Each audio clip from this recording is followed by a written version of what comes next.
अस्सलाम वालेकुम। मैं आप सबको खुशामदीद कहती हूँ। आज मेरी वीडियो का ताल्लुक़ रोमानिया से है और रोमानिया का जब भी ज़िक्र आता है तो ट्रांसिल्वेनिया और फिर ड्रैकुला और वैम्पायर का ख़याल भी ज़रूर आता है।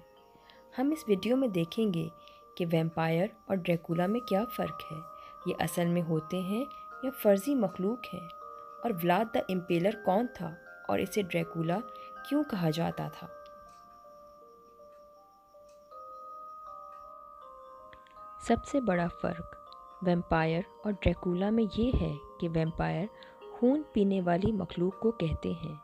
ये सिर्फ इंसान ही नहीं बल्कि जानवर भी हो सकते हैं, जैसे हमें वैम्पायर बैट भी मिलते हैं। तो फिर ड्रैकुला कौन और क्या है? तो ड्रैकुला एक फ़र्ज़ी किरदार है जो कि एक वैम्पायर होता है, और ये किरदार ब्रैम स्टॉकर के नावल ड्रैकुला का है जो 1897 में पब्लिश हुआ था। तो इसका मतलब हुआ कि वैम्पायर और ड्रैकुला एक ही चीज़ के दो नाम हैं, और ये दोनों अफसानवी किरदार हैं जिनका हकीकत से कोई ताल्लुक़ नहीं। इस मखलूक की खसूसियात जो हमें नॉवेल्स और मूवीज़ से मिलती हैं वो ये हैं। ये मखलूक असल में ना ही ज़िंदा होती है और ना ही मुर्दा, जिसे हम अनडेड कहते हैं। ये अपने खून पीने की वजह से मशहूर है। ज़्यादातर ये इंसानों का खून पीते हैं अपने दांतों की मदद से, और फिर उनको भी अपना ही जैसे बना लेते हैं। ये अपना शिकार रात के वक्त करते हैं। ये मखलूक अगर दिन के वक्त निकले तो सूरज की शुआओं से जलकर भस्म हो जाती है। इनसे बचने का तरीका ये है कि लहसुन को अपने घरों में बांध कर रखा जाए। इसके अलावा ये मजहबी अलामतों से भी डरते हैं। ये बहुत ताकतवर होते हैं। ये चमगादड़ का रूप भी धार सकते हैं, जिसकी वजह से ये उड़ भी सकते हैं। ये ज़्यादातर सुनसान जगहों पर रहना पसंद करते हैं। ये पूरा दिन सोते रहते हैं और रात के वक्त अपने शिकार की तलाश करते हैं और फिर उसको हिप्नोटाइज करके उसका खून पीते हैं। इनको मारना बहुत मुश्किल होता है।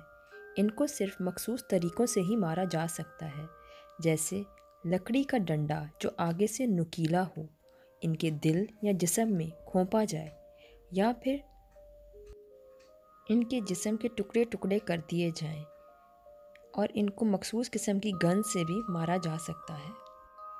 वैम्पायर्स यूरोपियन सकाफ़त का बहुत अहम हिस्सा है। तकरीबन 200 सालों से ये कॉन्सेप्ट इनमें चला आ रहा है। बुनियादी तौर पर इस कॉन्सेप्ट का जन्म ब्रैम स्टॉकर के नावल ड्रैकुला से वजूद में आया, जो कि 1897 में लिखा गया था, और इसी मुनासबत से इस पर बहुत सी मूवीज़, ड्रामा सीरियल्स और वीडियो गेम्स भी बनाई जा चुकी हैं। वैम्पायर्स बुरे यानी ईवल होते हैं, लेकिन आजकल के नॉवेल्स जैसे ट्वाइलाइट और वैम्पायर डायरीज़ में इनके किरदार अच्छे करके दिखाए गए हैं। लेकिन आपको पता है कि ब्रैम स्टॉकर ने ये किरदार हकीकी बंदे से मुतासिर होकर लिखा था, जिसका नाम व्लाद द इम्पेलर है। इसका पूरा नाम व्लाद सोम ड्रैकुला था, जिसका मतलब है शैतान यानी डेवल का बेटा। ये 1431 में रोमानिया के शहर ट्रांसिल्वेनिया में पैदा हुआ और इसका इंतकाल 1476 को हुआ। ये पहले गवर्नर और बाद में शहज़ादा बना वलेकिया का। इसके 4 भाई थे और इसका नंबर दूसरा था। इसे अपने बचपन में बहुत मुश्किलात का सामना करना पड़ा। इसके बाप ने अपनी हुकूमत को बचाने के लिए इसे और इसके भाई को तुर्कों के हवाले कर दिया, जो कि इनके जानी दुश्मन थे। इसके बावजूद तुर्कों ने इन्हें हर तरह का इल्म और हुनर सिखाया और इनके साथ बहुत अच्छा सलूक किया। हत्ता कि जब इनके बाप का इंतकाल हुआ तो इन दोनों भाइयों को रिहा कर दिया गया। व्लाद द इम्पेलर की वजह शोहरत इसकी अज़ियतनाक सज़ाएं देना है। जब ये बादशाह बना तो ये अपने दुश्मनों को काफ़ी गैर इंसानी सज़ाएं दिया करता था। ये माना जाता है कि इसने 80,000 लोगों को मुख्तलिफ़ तरीक़ों से मारा।